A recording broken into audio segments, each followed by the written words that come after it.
เอาพี่น้องเลยเนาะสรุปแล้วได้แต่ซันนี่พี่น้องแป้นเนาะมันมีเป็นเลือดบ่ทันโดยพอดีมีคนจองก่อนแล้ว มาบ่ทันเนาะได้แต่15แผ่นพี่น้องแต่ก็ราคาก็คือว่าอะไรพี่น้องเพิ่นลดให้เต็มที่แล้วล่ะเนาะ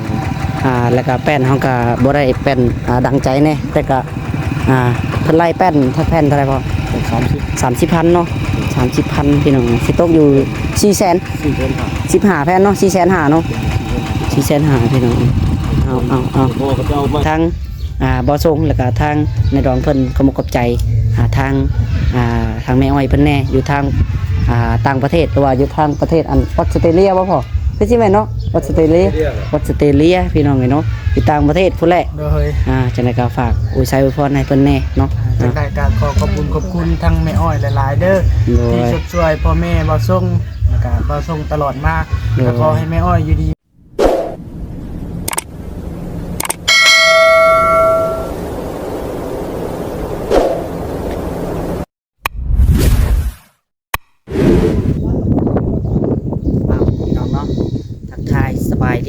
สบายดีและสวัสดีพ่อแม่พี่น้องFCที่หักแพงเบิดสู่คนพี่น้องเอ้ยผมพ่อกับทางน้องหลายเด้อเนาะมาพบมาพอกันในมื้อนี้พี่น้องเอ้ยก็เปิดคลิปอยู่ที่เฮือนที่ชานนั่นแหละพี่น้องเนาะ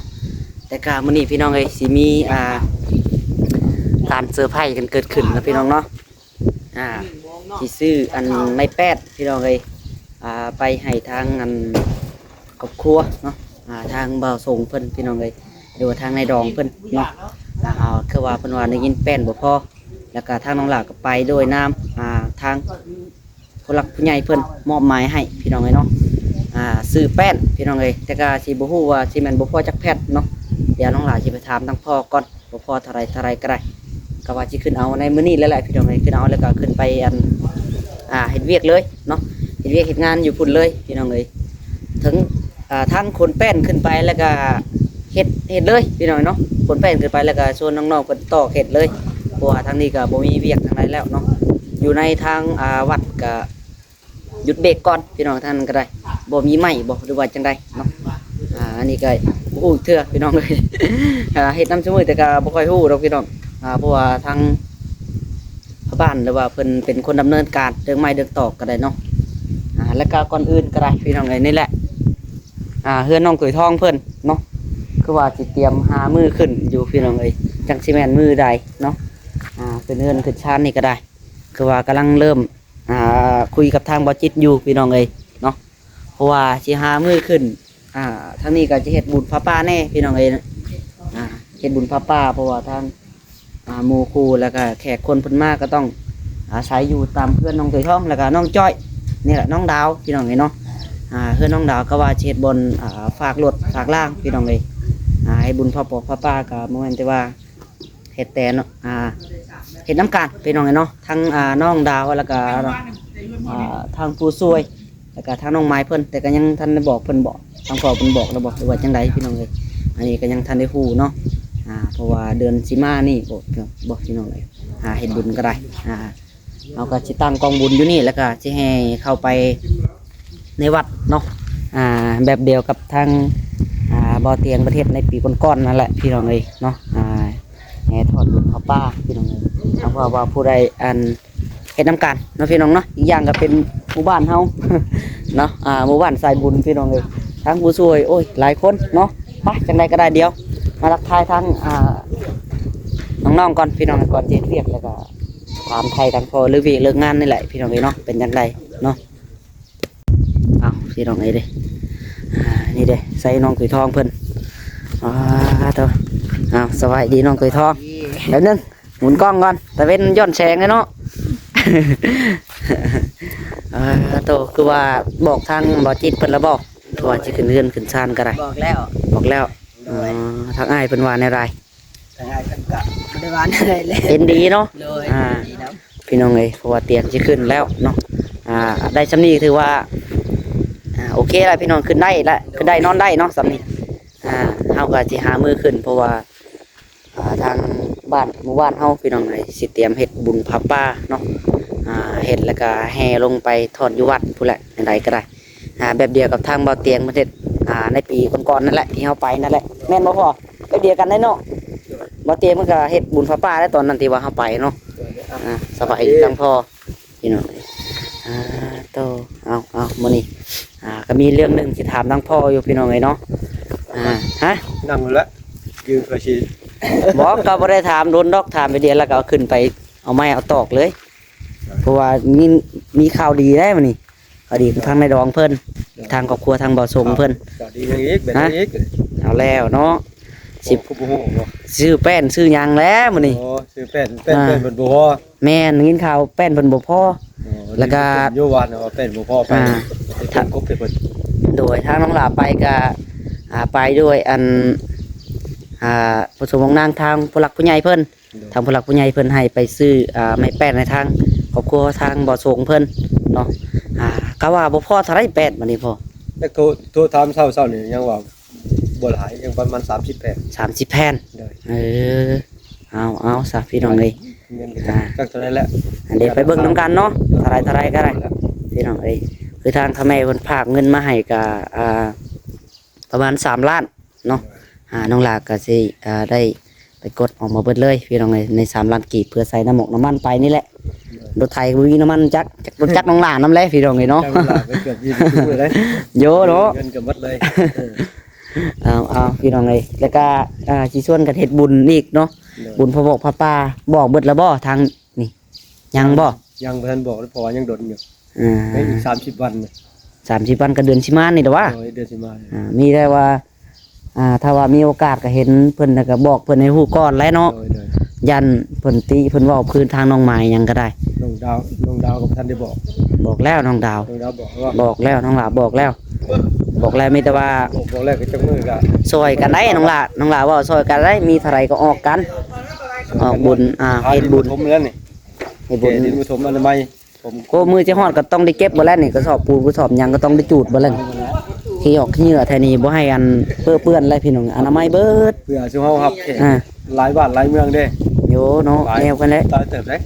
เฮ็ดบุญมันก็บ่ได้น้อยๆเด้พี่น้องเนาะ ครูก็มัดเขตเฮาก็10หมู่บ้านหมดแล้ว โอ้เนาะบุญพระป้าเอ้ยสิง่ายบ่เจ้าเนาะแล้วก็ว่าจัดใหญ่ก็อันเนี่ยก็สิแม่นใหญ่เติบแหละพี่น้องเนาะผู้แขกคนก็มาหลายเติบอยู่ดอก แต่งานบ่เข้าบ่เตียงยังสิได้ไปแผ่อยู่ ไปแผ่ให้ฮอดเพิ่นได้เนาะ เผื่อเพิ่นมาเอางอม โยเฮา บ้านเฮาแน่ โด่งดังก็ดังมาแต่ไสเนาะ นอกจาก จับบ่เตียง เขาบ่ตีทีมงานเบาเตียงทีมงานสายบุญทางบ้านโคกเพิ่นพี่น้องหลายคนอยู่ได้เนาะทางเบาเตียงแล้วก็สาวบุญโอ้ยหลายเนาะเบาบุญอีกพี่น้อง หลาย เบาลีโอ้อีกหลายเลยเนาะเฮาก็สิได้เข้าว่าแห่ก็สิได้แห่เข้าไปวัดนั่นแหละเนาะพ่อ เอาเชิญทุกคนมาห่วมกันแหละบ่ค่าเรียกเพิ่นค่าเรียกก็บ่ว่ากัน โดยเอามีแต่ว่าเตรียมไปได้เฮาก็ได้เนาะเตรียมไปขึ้นพุ่นแหละพี่น้องเอ้ยไปอันบ้านนาเก่งพุ่นแหละเอาแป้นนี่เอาอยู่ใส่ พุ่งเลย ของเรือบ้านปลาไหล ไปสบายไปเลย เอาไปเซอร์ไพรส์เพิ่นเนาะ โดยบ่ทันบอกว่าเด้เอาไปสบายแท้ นี่แหละก็สิบอกนี่แหละผู้นั่งรถไถอยู่แล้วเนาะผู้นั่งรถไถก็สิได้แม่นได้ยินแล้ว บอกแล้ว ว่าส่งเพิ่นพี่น้องเอ้ยเอาสบายดีว่าส่งแป๊บนึงมันบ่เห็นหุ่งเนาะแต่มันตะเวนช่องเลย เอาอยู่ข้างนี่สบายดีว่าส่งสบายดีน้องจ้อยเบาดำน้ำเด้อไอ้แปะโอ้ไปเตรียมนะเฮาก็ได้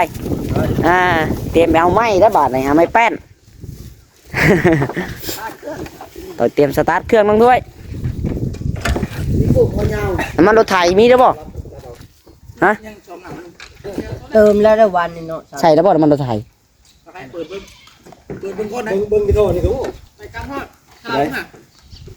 ผมเห็นโทษว่าน้อยเดียวนี่ เติม เนี่ยเติม ปั๊บ เดินอยู่ปั๊ม ไปเติมไม่ละไปเติมอยู่ปั๊มเลยก็ได้คำว่าฮอดปั๊ม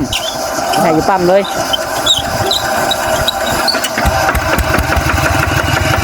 ไปพี่น้องเลยไปพบพ่อกันอยู่แหละเนาะบ้านนาเก่ง แต่ก็ฮอดหงเรือยก็จิแมนบ่ได้ทายดอกพี่น้องเลยทางกระเจ้าเพิ่นบ่ให้ทายดอกหงเรือยบ่เอาไม้เนาะ นี่แต่ว่าเอาไม้ออกมาจะวิทย์จกเอาลงเลยเพิ่นก็จะได้ถ่ายคลิปต่อพี่น้องเลยเอาพี่น้องเลยเนาะสรุปแล้วได้แต่ซันนี่พี่น้องแป้นเนาะมัน มีเป็นเลือดบ่ทัน โดย พอดี มีคนจองก่อนแล้ว มาบ่ทันเนาะได้แต่15แผ่นพี่น้องแต่ก็ราคาก็คือว่าอะไรพี่น้องเพิ่น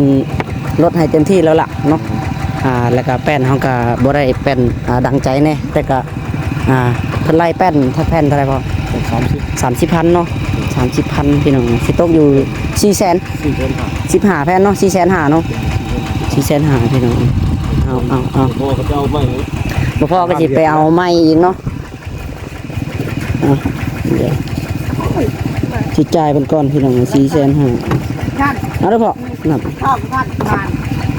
ให้ต้องพ่อเป็นคนจ่ายเนาะ2 3 4 เป็นกะรถพิเศษอะไรบ้าง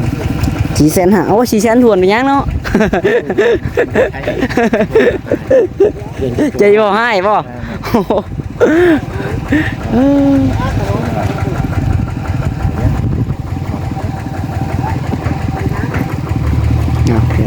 ทอนค่าน้ำมันตัวนี้เนาะ มันไม่ได้ทำมัน ไปจ้ะไปเอาต่อวันนี้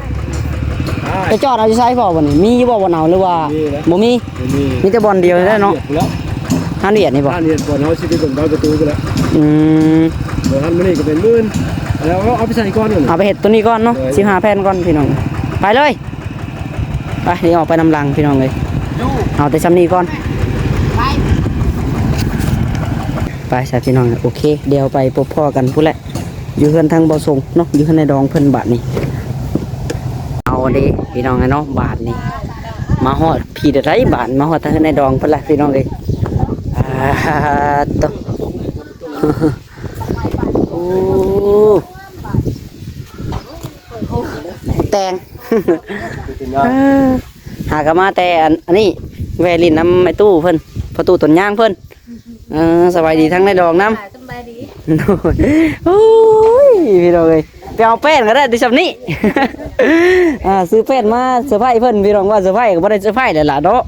มาถามโทรถามเพิ่นก่อนได้ล่ะญาติบ่มีบ่สั่งเนาะแล้วนึงเงินฝากเพิ่นว่าหายืมแป้นยืมหยังอยู่ดาวแป้นกับเจ้าอยู่พี่น้องเลย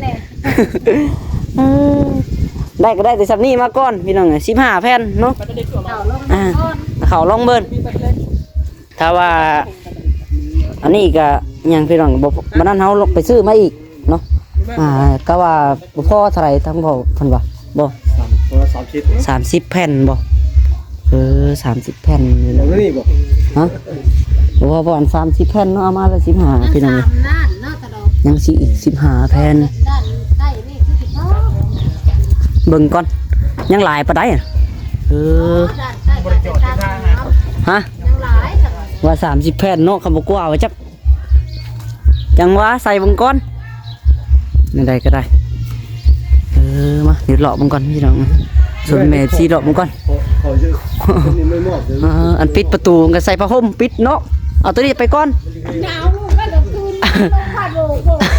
ก ว่า เฮ็ดตาขึ้นบาด ว่าเอาตัวนี้ไปก่อนเอาตัวนี้ไปก่อนสำรองก่อนตอนนั้นเดียวค่อยว่ากันตอนนั้น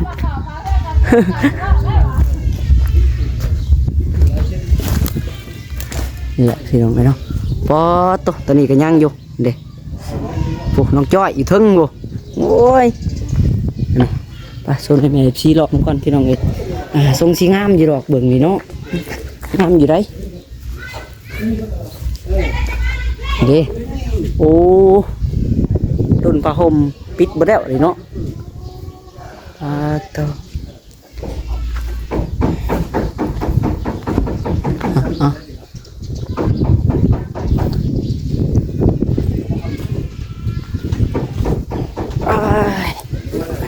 สื่อแฟนมากก็จะได้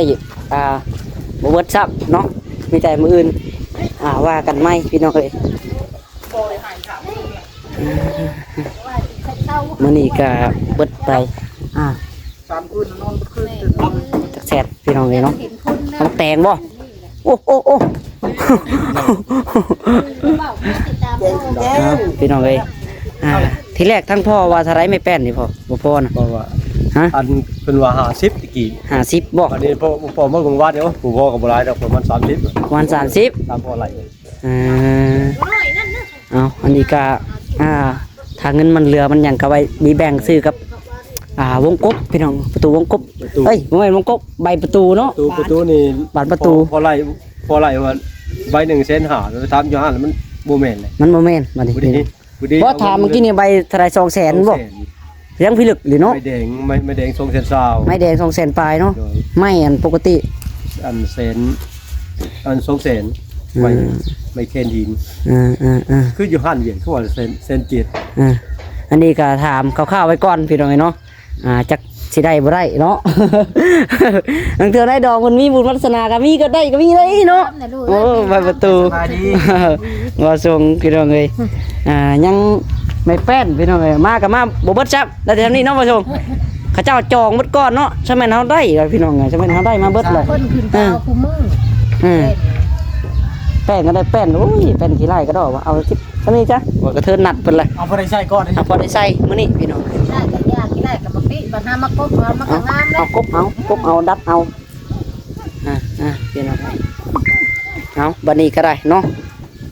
สุดท้ายดีการน้องหลาก็เดี๋ยวเนาะ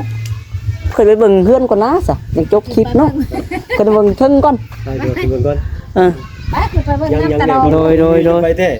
พอว่า10 ฮะ 10ปอกมันถืออยู่ว่าเราคงเยี่ยมนี่ลองดู จังหวะเบิ่งคือหลายแต่นะ เพราะว่าอะไรเพราะว่า10ปอกจังซี่ วันนั้นยังจะไปเบิ่งให้ทางบ่าวทรงกับทางงานในดองเพิ่นฝากขอบใจทางผู้หลักผู้ใหญ่เพิ่นก่อนเนาะนี่ก็เป็นเงินของทางคุณแม่ทางแม่อ้อยเด้อบ่าวทรงเด้อ โดย ก็สิเป็นบ่าวทรงก็จะเป็นฮู้จักอยู่ดอกเนาะ โดย เพิ่นเคยซอยเรือโอ้ยตลอดมาพี่น้องหลายอย่างพี่น้องท่านบอกท่านว่าก็เพิ่นเบิ่งแยงอยู่ตลอดเนาะ โดย เอาจังไดก็ได้เนาะฝากทางบ่าวทรงแล้วก็ทางในดองเพิ่นขอบใจทางแม่อ้อยเพิ่นแน่อยู่ทางต่างประเทศหรือว่าอยู่ทางประเทศอันออสเตรเลียบ่พอคือสิแม่นเนาะออสเตรเลียพี่น้องเนาะอยู่ต่างประเทศพุ่นแหละ โดย จังได๋ก็ฝากอวยชัยอวยพรให้เพิ่นแน่เนาะ จากได้การขอบคุณทั้งแม่อ้อยหลายๆเด้อที่ช่วยพ่อแม่บ่ส่งแล้วก็บ่ส่งตลอดมาก็ขอให้แม่อ้อยอยู่ดีมีแห้งความเจ็บบ่ให้ได้ความไข้บ่ให้มีปรารถนาสิ่งใดก็ขอให้ได้สิ่งนั้นแม่ให้ลูกมาซ้ำนี้ก็ขอให้กลับหาแม่100 เท่าพันเท่าเด้อสาธุ สาธุ เป็ พี่ น น้อง โฮมใช้ให้ลูกหลานตลอดไปเด้อแม่เด้อ โดย หมดไปให้มาตั้งใดให้อยู่เบิ่งลูกเบิ่งเต้า โดย เบิ่งหมอท่านว่าบ่ถึงหมอตะวันใหญ่ พี่น้องเนาะเอา กันแล้วบอกสิให้บ่ว่า เดียวจังใดก็ได้เนาะ2ปอกกันพี่เนาะ โดย แล้ว ไว้ต่อคลิปต่อไปพี่น้องขึ้นทางเทิงก็ได้เนาะเอาจบไปซุนี่ก่อนคลิปนี้เนาะ มันหลายนาทีแหละเดี๋ยวถ้าว่า FC ติดตามเบิ่งก็เดี๋ยวค่อยไปเบิ่งทางเทิงพี่น้องบ้านประตูจักสิเป็นจักใบเนาะคือน้องลาว่าแหละถ้าว่าทางในดอกมันมีบุญวัฒนาก็คือสิมีก็ได้ก็มีได้เนาะว่าบอกบ้านประตูนี่ก็ได้ อันนี้ก็ยังได้เด้พี่น้องไอ้แป้นก็ได้น้องลาจะซื้อมา30แผ่นมื้อนี้ได้แต่ครึ่งนึงมื้อนี้ ครึ่งนึงก่อน ครึ่งหนึ่งก็จักสำไรไรพี่น้องกับแป้นบ่งามเนาะเราก็ตัดเกณฑ์เอาบ่พอก็ค่อยว่ากันอีกเทื่อพี่น้องเลยเนาะเบิ่งงบนำทางน้องนาเองนี่แหละนี่ก็เบิดไปอันเท่าไหร่แหละพี่น้องเลยเนาะมื้อเช้านี่น้ำมันก็เบิดไป200,000เนาะกับทางเพิ่นฮักปีค่าจ่ายเบิดไป200,000แล้วก็จ่ายเพิ่น400,000เมื่อกี้นี่450,000เนาะเบิดไปประมาณ500,000ปลายแล้วพี่น้องเลย500,000ปลายแล้วเนาะนี่แหละพี่น้องเลยตกงามเนาะบัดนี้เนาะใส่ผ้าแป้นเลยงามเลยพี่น้องเลยงามกว่าเก่า งามกว่าเก่าหลายเท่าเลยยังขาดแต่ผ้าห่มนี่แหละพี่น้องเลยเนาะมาดู จักจิเป็นจักป้องเลยล่ะไว้ต่อกันอีพีต่อไปพี่น้องเดี๋ยวน้องหลานจะขึ้นไปนับเบิ้งเนาะเอาจังไรก็ได้ พอว่า10ปอกว่าจะเกิน10ปอกแล้ว น้องหลานว่ากว่าแน่นอนเบิ้งกว่าแล้วจังหวะเนาะเบิ้งก้อนแล้วกว่าแล้ว10 ปองพี่น้องถามเมื่อกี้ยังถามใบประตูเลาะมาถามเบิ้งยังใบละ200,000เลยพี่น้องเลยทั้งพ่อไล่เท่าไรจ้ะไล่แจ้งออกทางงานพลักผู้ใหญ่เพิ่น 1,500,000 ใบ150,000โอ้ยเนาะมันขาดไป50,000นู่นเนาะบ่ถึกนั่นแหละพี่น้องราคามันบ่อยู่คงที่เนาะกูมื้อนี่ บัดขึ้นบัดลงสมือในแห้งเครื่องแพงพี่น้องเอ้ยเอาเจ็ดจังได้บรรยากาศตัวเทิงบ่นี่ ในการมือบ้านก่อนพอใส่แล้วใส่ไม่เลยตอนนี้เลยอันนี้ไปอัดส่วนเอาบัดนี้พี่น้องเดี๋ยวไว้ต่ออีพี่ต่อไปเนาะจังไดก็อยู่ดีมีแห้งบัดสุก้นพี่น้องเอ้ยจังไดก็สบายดีพี่น้องบ๊ายบายน้องหลาขอขอบใจหลายๆเด้อทางคุณแม่อ้อยเนาะที่ให้ทางเราได้เป็นสะพานบุญในครั้งนี้จังไรก็ขอให้ทางแม่อยู่ดีมีแห้งความเจ็บบ่อยได้ความไข่บ่อยนี้ปรารถนาสิ่งใดก็ขอให้แม่ได้ดังสมใจปรารถนาพี่น้องในปรารถนาสิ่งใดก็ขอให้ได้สิ่งนั้นเนาะพี่น้องเนาะเอาสำหรับคลิปนี้ค่ะน้องลาจะขอตัวไปก่อนพี่น้องเอาสบายดีพี่น้องบ๊ายบาย